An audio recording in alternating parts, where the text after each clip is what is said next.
નમસ્કાર, આપ જોઈ રહ્યા છો સીએનસીસી ગુજરાત વિશ્વ હિન્દુ પરિષદ માંડવી પ્રખંડ તથા શ્રી રામ જન્મભૂમિ પ્રાણ પ્રતિષ્ઠા સમારોહ સમિતિ માંડવી દ્વારા તાલુકા મંડળો ને અક્ષત કળશ વિતરણનું આયોજન શિરવા મધ્ય યોજાયું। ભગવાન શ્રી રામના પવિત્ર જન્મસ્થાન પર પરમ પૂજ્ય સંતો દ્વારા પૂજિત અક્ષત કળશ શિરવાના પાવન આંગણે આવતા એનું સામયિક સ્વાગત પૂજન તેમજ ધર્મસભા સહિત કાર્યક્રમો યોજાયા। અયોધ્યાથી આવેલ પૂજિત અક્ષત કુંભ સાધુ સંતોના કરકમલો દ્વારા શિરવા ગામે આવેલ ગ્રામજનોએ સનાતન પરંપરા મુજબ ગામના પ્રવેશ દ્વારે કળશધારી કન્યાઓ સહિત કંકુ ચોખાથી વધાવી સામયું કર્યું હતું। ત્યારબાદ શોભાયાત્રા સ્વરૂપે અક્ષત કળશ પૌરાણિક રામ મંદિરે પધરાવી વૈદિક વિધિ વિધાનથી પૂજન અને આરતી કરવામાં આવ્યા। ગામ લોકોએ દર્શન પૂજનનો લાવો લઈ ધન્યતા અનુભવી હતી।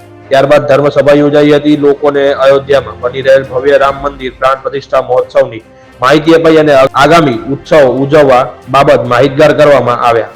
માંડવી તાલુકામાં બીરડા કોડાય, મોટી રાય, રતડિયા ભોજાય, બાડા, મોટા લાયજા વિવિધ મંડળના પ્રમુખ કાર્યકરોએ સાધુ સંતો, સામાજિક અગ્રણીઓ, વિહિપ તથા સંઘ પરિવારના પદાધિકારીઓના હસ્તે અક્ષત કળશ અર્પણ કરાયા। આગામી તારીખ 30 ડિસેમ્બરથી તાલુકા વિવિધ ગામોમાં કળશથી રથયાત્રાના આયોજનો થશે અને તારીખ 1 થી 15 જાન્યુઆરીએ અક્ષતથી દરેક હિન્દુ પરિવારોને ઘરે ઘરે અયોધ્યામાં બની રહેલ શ્રી રામ મંદિર પ્રાણ પ્રતિષ્ઠાનું આમંત્રણ આપવામાં આવશે। આ શુભ અવસરે અખિલ ભારતીય સંત સમિતિ ગુજરાત પ્રાંતના ઉપાધ્યક્ષ પરમ પૂજ્ય શ્રી શ્યામ ભારતીજી બાપુએ આશીર્વચન પાઠવ્યા હતા। માંડવી તાલુકા કાર્યવાહ કરણભાઈ ગઢવી, સમરસતા મંચ જિલ્લા સંયોજક વિરલભાઈ હોરણિયા, વિશ્વ હિન્દુ પરિષદ પશ્ચિમ કચ્છ જિલ્લા ઉપાધ્યક્ષ શાસ્ત્રી શ્રી દીપેશભાઈ જોશી, વિહિપ માંડવી પ્રખંડ ઉપાધ્યક્ષ શિવદાસ દિવાણી, કાંતિભાઈ દામા, શિરવા ભાનુશાલી મહાજન પ્રમુખ શ્રી ચીનુલાલ ગોરી, કિશોરભાઈ જોઈસર, શિરવા સરપંચ શ્રી પરેશભાઈ ચાંદ્રા, ડોક્ટર લક્ષ્મીદાસ કટારિયા, વેલજી ગોરી, સુરેશ ભદ્રા, જટુભા જાડેજા, ડોક્ટર કુશાલસિંહ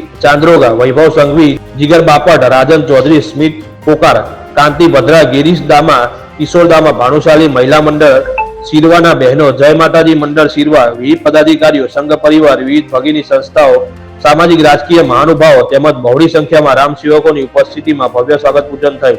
રિપોર્ટર રમેશભાઈ ભાનુશાલી, નલિયાપડા, તાકાત।